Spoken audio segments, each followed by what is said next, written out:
Ako kasi nakuha ko yung formula ng pagbebenta, paano mag-handle ng kliyente, paano ko malalaro, madidribble, and masushoot. Ganon. Gusto ko yun, yung shoot. Oo. Dribble muna tapos shoot. So ayun, sabi ko parang kabisado ko na to. Kahit nakapikit ako, kaya ko magbenta, hindi naman sa pagmamayabang. Ano yung process mo? Paano? Kasi ang daming nagbebenta, di ba? Pero ano yung what separates you from them? Ano yung may ginagawa kang iba obviously, kaya nagiging ano yun? Lagi akong syempre nag-o-offer ng extra miles. Yan. Ganyan. Oo, syempre, halimbawa, medyo malayo yung client, yung bahay nila. Yan. Mag-offer Linawin ako. mo. Oo, gusto nyo po bang i-deliver ko na lang yung unit? Ganyan. Or baka meron po kayong gusto na freebies. Ayan, ibibigay natin sa inyo. Ganun ako. So talagang kung anong kailangan, minimake sure ko na maibibigay ko. Okay. Freebies, sabi mo. May mga instances ba na, alam mo na, mga client na iba, may gustong alam mo na, may sumegway ng kaunti. Oo. Meron ka na bang pinagbigyan? Ay, wala. Pero kasi madami naman talaga kasi normal yan eh. Parang feeling kasi ng mga ibang tao na bumibili ng sasakyan, buy one take one kasama yung ahente. Ganon, di ba? So ako parang minsan, inaano ko na lang, pinapatulan ko talaga like as in yung sa tipo na talagang aatras. Sila na mismo yung aatras. Paano? Ganyan. Paano mo i-handle yung ganun? Nilalabanan ko. Like halimbawa ako, kailan tayo magde-date, honey? Mga ganyan, mga message. Sige sir, kailan po ba kayo available? Basta sir, dun tayo sa tsaka bilan mo ko ng outfit ko, mga ganito, ganyan. O di parang, ay grabe naman tong babae na to, ahente na to, ganon. So nagka-cancel, hindi na natutuloy, ganon. So at least sa bandang huli, hindi pa rin ako yung nag-decline.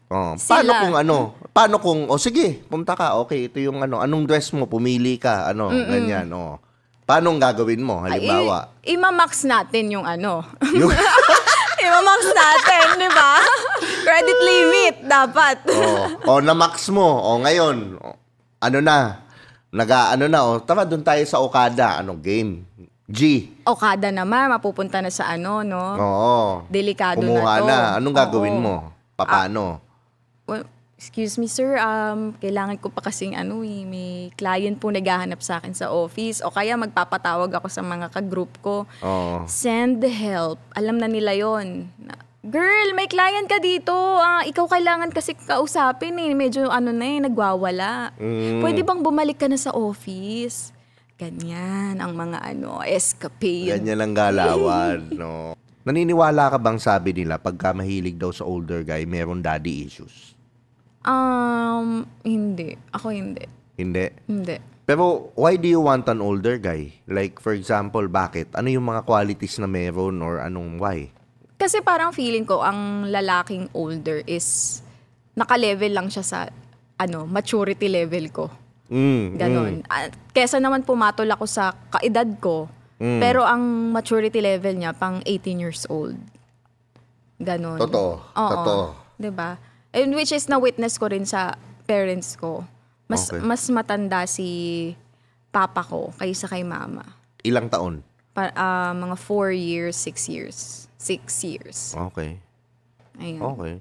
Tama naman. Kasi yun nga, mas mature yung lalaking madami ng pinagdaanan. Kasi ang lalaki, hindi actually sa edad nagmamature Nagmamature ang lalaki for the amounts of pain na naranasan niya sa buhay niya, yun ang nagpapamature sa kanya. Hindi siya yung edad. Kasi meron namang ang tanda na, pero dahil nung bata, masarap buhay, ganyan, hindi naman masyadong nasaktan, unting lang, bigay na. Hindi na kinaya. Pero yung lalaking bata pa lang, working student. Siyang breadwinner ng pamilya, yun, doon tumatatag lalaki. Minsan yung lalaking ganun, yun yung may pinagdaanan talaga. Mas okay So you had your share of men na weak. Tama? How many? Out of all your relationships, how many weak men have you dated? Siguro dalawa. Dalawa? Ilan na naging relationship mo? 4. Okay, dalawa. Okay, dalawa out of doon. Okay. Ano yung ano niya? Ano yung weakness na nakita mo dun sa mga lalaki na yun? Na nakita mo?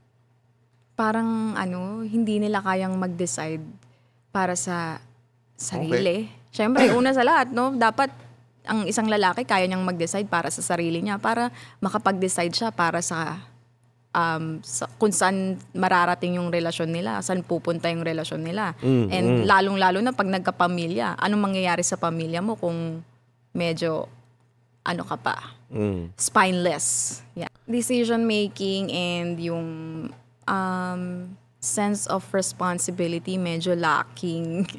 Medyo lacking. Talagang literal na parang naglalaro lang sa buhay. Yung for the sake na masabi ko lang na nagtatrabaho ako, kaya ako pumapasok sa work. Hindi siya nagtatrabaho kasi para meron siyang marating sa buhay. Kasi parang gusto kong pumera, nanggigigil ako, gusto kong umasenso. Hindi. Papasok lang para masabi ko lang na may working ako. Ganun. Tsaka may sweldo. Oo. Kumbaga yung gusto mo yung, okay, gets ko yan. Yung lalaking may apoy. Yes. Mainit. Oo, yung madiin. Ay, gusto ko din yun. Idiin mo! Yan. Oo, gusto ko din yun.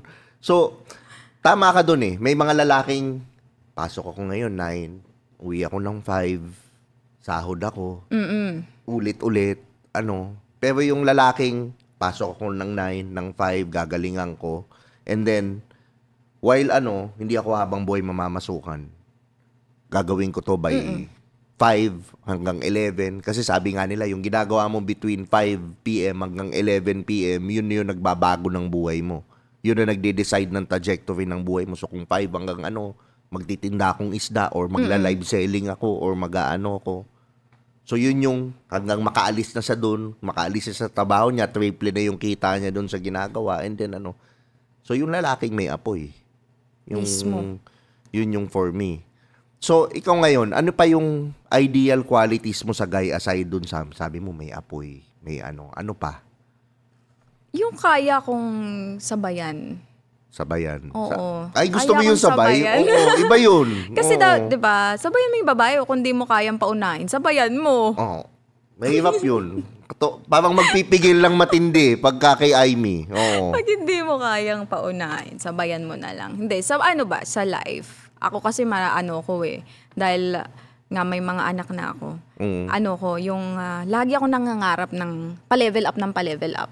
Dapat. Dapat ganito, this year, ito yung goal ko. Next year, mismo. ganito, ganyan, oo. Ganun. Nakuha mo yung sa sales, no? Goal setting. Oo, mismo. Ako diba, din sales din ako nakabenta kayo 2 units. Next month, dapat 3. Next month, 4. Tsaka minsan yung impossible target. Tataasan mo lang yung target sa utak mo nangyayari. So, do you believe na kung ano yung nasa utak mo, yun ang mangyayari? Totoo. Na-attract mo Na-attract mo yun dapat. Okay. So, sa tingin mo, ikaw, anong advice mo dun sa mga babae para maka-attract sila ng tamang lalaki? Yung lalaking, sinabi mo yung qualities kanina, di ba? Sinabi mo yung qualities. Okay. Anong advice mo para ma-attract mo yung qualities na yun? Siyempre, una sa lahat, hindi naman, anong klase ka bang babae? Tingnan mo muna. Kasi mamaya, yung ina-attract mo, very impossible naman sa ginagawa mo, no? Ang bag mo, pepe lang. Oo. Diba? Kung halimbawa, ikaw yung babae na, paganda lang, tapos maghahanap ka ng lalaki na super, workaholic, office guy, businessman, mga ganyan, seryoso sa buhay, family man, mga ganyan. Hindi ka makakahanap ng ganon. Siyempre, be the woman you want to be with that man. Ganon. Basta hayaan nyo na yun. Bakit kasi ako nag-English? Hindi, basta yun. Yung parang maging maayos ka muna na babae. Okay. Ano yung maayos na babae? Define. Yung maayos na babae, alam mo kung saan ka dapat aarte ng ganito. May lugar. Alam mo kung anong oras ka dapat gumagalaw ng mga ganito. Okay. Hindi yung dahil maingay ka, makulit ka, kahit saan ka makulit ka. Hindi. Dapat may binabagayang lugar. So, anong masasabi mo dun sa mga babaeng do you agree na grabe yung mga post sa social media nung ibang mga nakikita mo na, yung parang di ba, downgraded. Oo. Anong masasabi mo dun? Magsasawa din sila. Magsasawa din sila. Magsasawa din yan. Marirealize din nila yung worth nila. Okay. Na, yung mga promiscuous sa club, yung nakikita mo kung sino-sino, yung buong tropa, yung kumbaga sa nanonood, sabi namin nung nagbabanda pa ako, di ba? Yung lahat nung nakadali sa kanya, pwede na magbuo ng banda, gitarista, drummer, ganyan. Nakaikot na. Nakaikot na. Anong masabi mo dun sa mga babae na ganun? Wala. Wala akong masasabi. Siyempre, wala naman akong karapatan husgahan sila, no? Pero siguro, advice lang na ingatan nyo yung sarili nyo. Kasi wala naman ibang mag-iingat, no? Sa pagkababae natin, kundi tayo lang. Okay. Tsaka kung ano man yung nakikita ng ibang lalaki, hayaan nyo na silang makita nila yan. Pero wag nyo nang ibigay sa kanila kung anong nakikita nila, ganuan. Diba? Tama. Oo. So, ikaw hindi mo binibigay yung nakikita nila minsan? Ipatarpulin mo yan, ipabillboard mo kung sino yung nabigyan ko dyan. Ayan. Confident. Gusto ko yung sagot na yan. Gusto ko yung sagot na yan. Confident yan. Talagang hindi tayo basta-bastang, hindi natin basta-basta ibababa ang ating mga walls. Narinig mo na yung whole face, di ba? Yung whole face, okay. Obviously, yung mga babaeng ganyan, nandun sila sa whole face, di ba? Yung mga ganun. Ikaw ba nagkaroon ka ng whole face mo? Never? Ano ako talaga? Date to marry. Date to marry. So, hindi ka nagkaroon ng paano yung, anong masasabi mo dun sa mga magko-comment na, paano yan? Nabuntis ka nga maaga, wala kang whole face. Anong masasabi mo dun? Love naman yun eh. Okay. Relationship yun, hindi naman one night stand. Okay. So, yung ginawa namin yung mga anak ko, dahil out of love. Kasi, kami, hook na kami sa isa't isa, mahal namin yung isa't isa. Hindi yung, bored ako, inom ako, ang pogi ni kuya, let's go make baby. Hindi naman ganon. Talagang may let's relationship. go, putok sa loob. Oo. Yan, di ba? Hindi naman ganon. Parang ganon. Okay. So, hindi ka pa nakasubok ng one night stand? Never? Hindi. Hindi. Hindi nga. Mamatay? Hindi nga. Hindi talaga. Quickie? Saan? Saan ba? Saan yung pinakamalalang quickie na naganap? Sa office, ganon. Ano ba to? Uy! Sales ano ba to? Sales ano to? Ha? Sales? Sa sales Yari mo na work? tayo. Oo. Basta kung saan man yun. Oo, sa office. Medyo. Nakatataas sa'yo o ka-level mo? Same lang. Same. Ahente din. Wala nang tao? Hoy, anong ahente rin? Hindi naman tayo sure kung ano. Hindi. Same level. Entry level. Entry level. Okay. Same kayo. Sino nagaya? Nagmamahalan kami. Nagmamahalan Nagmamahalan kami noon. Sabi mo sa office. Saan sa office? Lamesa o ano? Sa fire exit. Fire exit? Walang tao? Wala Anong Walang oras na dumadaan. nung gabing yun? Hindi. Pa siya mga 3. 3 p.m. 3 p.m.? Ang tagal na nun. Maaga pa yun may araw pa. Maaga pa yun, pero kasi, yun month end. So, naghahabol ng kota, lahat ng mga ahente, lahat ng mga tao sa office, busy. Ayan. Ganon. Ganon nga yun, busy. Nagtatawag na ng mga hot leads. Di ba? Oo, baka tutuloy po ba? Ganyan. Oo. Tibay naman ang mukha nyo. Doon pa kayo tinamaan Sakto ng lang. libog. Hindi naman. Iniintay kasi namin yung mga approval nun. Tagal lang approval. Oo. Boring. Tapos ganon. ganyan, boring, nagkatinginan. Kung tayo. Ganon ba? Ganon. Hindi naman sinasadyang pagkakataon na siguro Ano yung nag-trigger nung L? Nagkabanggaan lang ng tingin. Ano yung binangga? Yung bahay bata. Ay, Ano ba yan? ilang taong ka dito? Ilan taon ba ako nun? 22. 22? 22. Ang tindi. Yung kabataan kasi ng mga ganun, talagang hype pa Talagang nagpuputo ka ng kaelyahan. Hindi ka diba? naman hindi naman nagpuputukan sa loob ng opisina. Hindi naman. Saan ilalagay yun? Sa hagdan? Siyempre, mo na sa loob na. Ayoko na. Cut na to. Ayoko na. Yun. Okay. So ngayon sabi mo, 22. Nung 22 ka, so masasabi mo ba ang standards mo sa lalaki ngayon tumaas kumpara nung 22 years old ka? Oo. Tumaas. Tumaas siya. Okay. Yung 22 ka, ano lang yung standards mo? Kung maaalala mo. Basta mabait. Mhm. Bait, may sense of humor, mga ganyan lang. Okay na ako doon. Understanding, mga ganyan. Yun lang. Kahit na walang pera. Doon.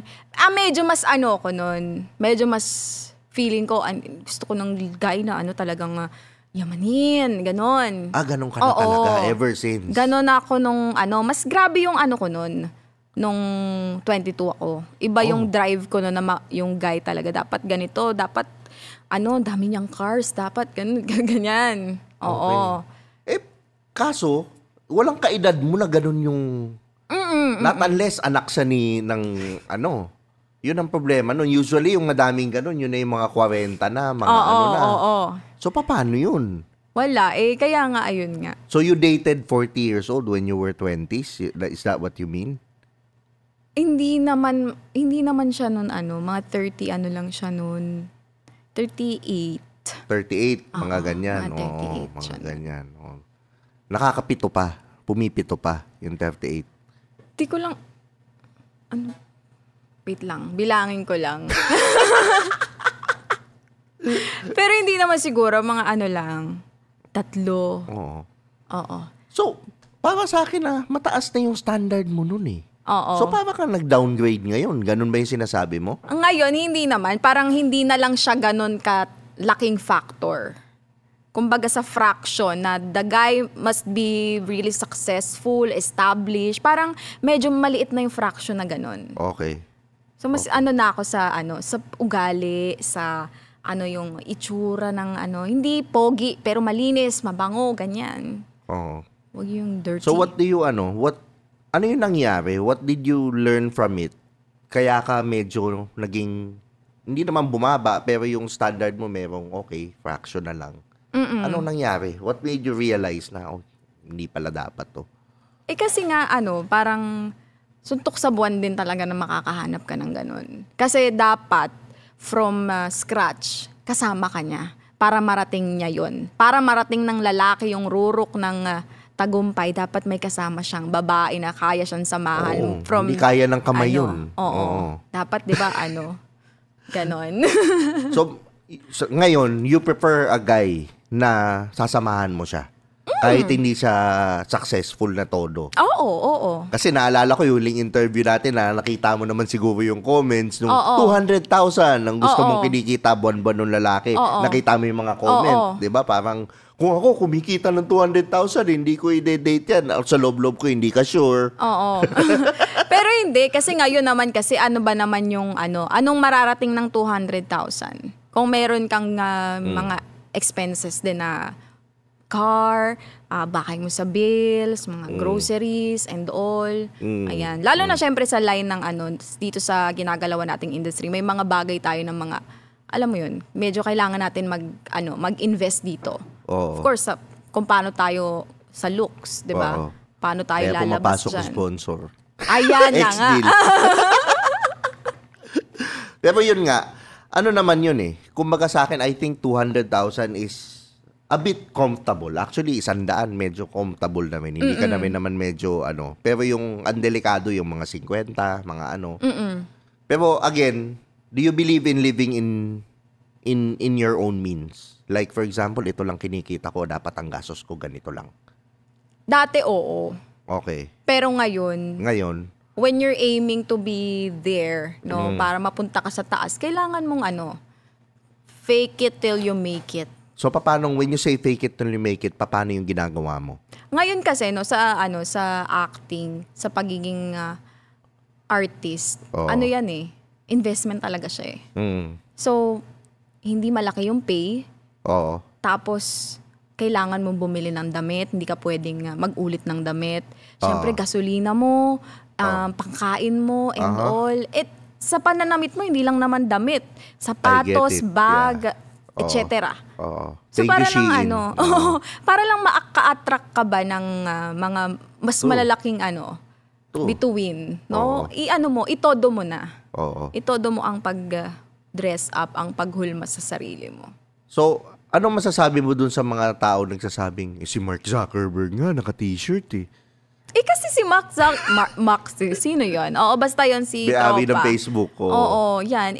Ano na siya, established na siya. Okay na siya. Wala na siyang kailangan patunayan. Alam natin na kahit ano mangyari, goods na siya. Hanggang kaapu-apuhan niya sa talampakan, di ba? Oo. Secured, ganun. Oo. Yun nga, kasama rin yun na, kumbaga sa akin, tama, Mark Zuckerberg na yun eh. Tsaka yung sinusuot niyang t-shirt, excuse me, silent silent luxury. 20 million isa, kada isa yung t-shirt ni Mark Zuckerberg. Oo. So sa akin, na-earn na nila yun eh. Yung sa meeting, yung naka-t-shirt, yun nga daw yung boss eh. Parang ganun kumpara dun sa mga nakasuit. Yung mga nakasuit, yan pa yung ano. Pero syempre, dadaan ka dun bago ka maging di ba? So, i-build mo. Habang binibuild mo yung sarili mo, kailangan for people to trust you, maayos yung itsura mo, maayos yung balat mo, Yes. maayos yung, importante talaga, yung itsura. You believe in it na itsura. Sa sales kasi yun naman talaga yung unang tinuturo eh. Alam nga naman na lukot-lukot or naninilaw na yung polong suot mo. Walang lalapit sa'yo na kliyente. So ganun din, lalo na dito sa sa entertainment industry, talagang kailangan mong ipakita yung best foot. Oo, balat talaga. Pangit ng pa ako, pasensya na. Pero kailangan nyo ipakita yung magandang angulo ng ganyan. Tsaka yung di ba, sa sales, maghanap ka sa sales ng pangit ang balat. Wala. Halos wala. Oo, wala. Ang kotse, kondo. Oo. So, nung nasa sales ka, totoo yun. May mga nagpapa-churba talaga para makabenta. Meron, may iba. Meron. Paano yung mga offer daw sa kanila? Ano yung mga kwento sa'yo? Yan eh. Usually yung mga nagte-take advantage ng ganon, yung mga middleman na sa company, kumukuha ng fleet, mga 5 units, ganyan. Oo. So may mga kalaban kang ito binibigay na discount, ito binibigay na. Kaya lang gusto ko mo sa'yo, pero dapat ganito, ganyan. Dapat lumabas tayo. Yan, ang mga So, yung labas ang term nila, labas para sa ganon. Oo. Syempre, may mga, desperate times, desperate moves, yung mga ahenteng, sige, habol tayo ng quota. Oo. Work ka muna, be. Ganon. So, meron talaga. True. Okay. Pero ikaw, never mo nagawa. Okay. Never. Hindi mo kaya, no? May principles ka talaga. Pagdating sa kabibe? Oo, hindi talaga siya agad binibigay. Oo, tama. So, magkano ang kabibe ni Aimee ngayon? Ngayon? Bibilin mo ba? Tilang ko lang. Baka lang afford ko. Hindi. 5 years to pay. Huwag naman ganon. Hindi. Wala naman siyang basta lang, love. Yan, naman. Ganyan, basta mahal. Good answer. Kasi yun ang gusto kong tumbukin dyan eh. Walang presyo yun eh. Oo. Kaya mo siyang alagaan, kahit anong itsura niya. Oo, tuloy diba? mo yan. Yan, okay ka lang ba dyan? Yan. Gusto mo bang maligo? Binubulungan? Gusto ko yung binubulungan. Ay, naramdaman ko cut na to. Ayoko na. Yan. Ayoko na mag-podcast. Yan. So ngayon, naman tayo? Doon naman tayo sa intimacy. Okay, sa intimacy. Sa guys, ano yung pinakagusto mong ginagawa sa'yo? Meron bang instance na talagang matindi yung ginawa sa'yo ni guy na hindi mo makakalimutan na mga experience? Ano yun? Wala naman. Wala. Nagsisinungaling ka na naman, Aimee. Nagsisinungaling ka. Wala naman. Ano ba? Yung siguro. Hindi ko naman siya nagustuhan, pero nagulat lang ako na, may mga ganun pala, Yung dinuduraan. Ikaw? Oo. Ikaw? Oo, baka saan? mausog daw ako eh. Sa mukha. Sa mukha? Oo. Natuwa ka, hindi? Hindi ko alam kung ano mararamdaman ko, pero nagulat ako. Pero parang, sige na, go! Ganon. Laban? Oo, parang okay. Hindi naman ako nabastusan, pero parang nagulat lang ako. Pogi ba to, hindi? Medyo, oo. Sabi na nga ba? Sabi na nga ba? Kaya hinayaan. Pag pogi, pwedeng gawin lahat. Pagka hindi pa pogi, manyak, rapist. Bastos. Bastos. Pag pogi, ay, ano yan? Ano niya yun? Normal yan. Kasi sexy kaya. Dinumaan ka na sa mukha, sexy. Oo, hot, no? Oo, di ba? Ang tindi. Di ba? Iba din. Pag pangit, Iba din. Bastos, manyak. Oo, block mo na agad eh. Di naman. Di ko rin So, alam. naniniwala ka na meron talagang ang pogi may privileges? Oo. Oo. Okay. Meron. Papiliin ka looks o personality? Personality na ako ngayon. Personality na. Ngayon. Okay. So, ang pogi, sa tingin mo, hanggang saan lang yung pogi?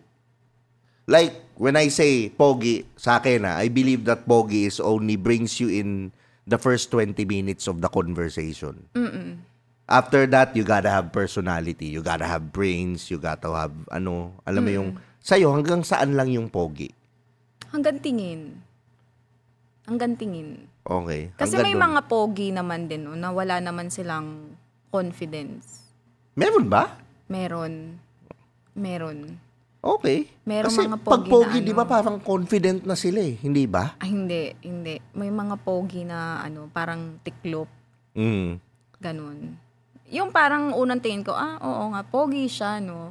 Pero parang may, hindi siya, parang wala siyang may ibubuga. Ganon. Parang wala siyang Idudura? Wala. Oo, wala siyang Oo. Parang ganon. Parang wala siyang may o-offer na, hindi offer na pera or something. Pero wala siyang mabibigay sa akin na makakabuti sa akin. Ganon. Wala akong matututunan dyan. Pogi lang. Ganon. Okay. So, ngayon, pag may personality, halimbawa, paano pag nakita mo, hindi sa kagwapuan, pero mabango naman, maayos manamit, Oo. pero yung may personality, ano yung personality traits na yun na hinahanap mo? When you say personality, ano yun? Yung someone na talagang charming, confident, yung kayang-kaya niyang dalhin yung sarili niya. Ano yung charming na lalaki? Like, paano? Ano lang, basta kaya niyang i-carry yung sarili niya, i-present niya sa'yo ng maayos. Funny ba siya? Ano ba siya? Syempre, isang factor din na medyo kengkoy, dahil ganon din ako. Matalino, syempre. So, masasabi mo ba malaking factor ang sense of humor sa lalaki? Malaki. Okay. So, kaya pala yung mga komedyante, nakikita mo, magaganda yun. Nagiging Yung ba yun? Oo, pwede rin. Pero hindi natin masabi kung bakit nakapangasawa sila. Ako, kailangan aralin ko pala yung sense of humor, no? Para no? Iba-iba talaga. Para magkaroon naman ako. Kasi lagi na lang akong ginagamit eh. Lagi akong naiiwan, gano'n, single, malungkot, gano'n. Ayun lang. Oo. Ano ma-advise mo sa akin para naman mag-improve yung ko? Saan ka ba kasi tumitingin? Oo. Saan mo ba nahahanap yung mga nananakit sa'yo, mga nangiiwan sa'yo? Sa Starbucks, sa library. Wag ganon. Wag Oo. ganon. Parang yun, ewan ko. Try mo lang ka jogging. 3 times pa nga lang ganon. ako nakikipag-sex buong buhay ko. Ay, Oo. talaga? Oo. 3 times pa lang. Mas lamang pa pala ako sa'yo ng 2. Oo. Ganun ako kasi Grabe. conservative yung parents ko eh. Same. Oo, ganun. Hindi ko in-expect. Hindi mo in-expect? Oo. Kala mo lang yung mga nakikita mo yun. Kaya nga yung sinasabi nila, content lang. Oo. Hindi totoo yun. Social media is a lie. Oo, hindi totoo Yes. yun. Akala nila dahil babae, Oo, hindi. pero hindi. Bait ako talaga. Oo nga eh. Ngayon, dahil mabait ka, ano yung favorite position mo? Grabe naman yung tanong. Biglang ganon. Grabe naman yung tanong. Mabait ka eh. Sabi mo, anong favorite position mo? Tatanong ko. Saan? Ha? Saan ba? Favorite position mo sa Chorvanes? Nakahiga. Siyempre pagod na ako buong araw nagtrabaho. Nakahiga na lang. Spooning. Ang tamad. Wala man lang serbisyo publiko. Wala na. Okay na yan. Nakahiga, ganon? Hindi naman spooning. Nakatagilid? Oo. Angat isang binte, hindi. Pwede rin. Pag kaya pa. Pwede. Laban, Pag kaya pa, di ba? Laban. Yung mga lang. Sweet. romantic, yung Pa-sweet ganun. ka ba? Pa-sweet? Oo. Oo. Pag spooning, paano yung mukha mo? Paano ano ka lang? Paano? Siyempre, pinapakita yung face talaga. Pinapakita. May kiss. Oo. Pagkaya ng nguso. Diba? Ang pangit naman kasi na... Oo, diba? Tsaka. Pag-iba, pumoproject. Hindi nakakaano. Artista ka talaga, pumoproject sa camera. Ayop. Oo. Oh, yeah. Urban Nation. Beat Shop is another one. We got a situation right here. Sabi nila ako daw ay pabling. Ako daw ay pabling. Ako daw ay pabling. At sa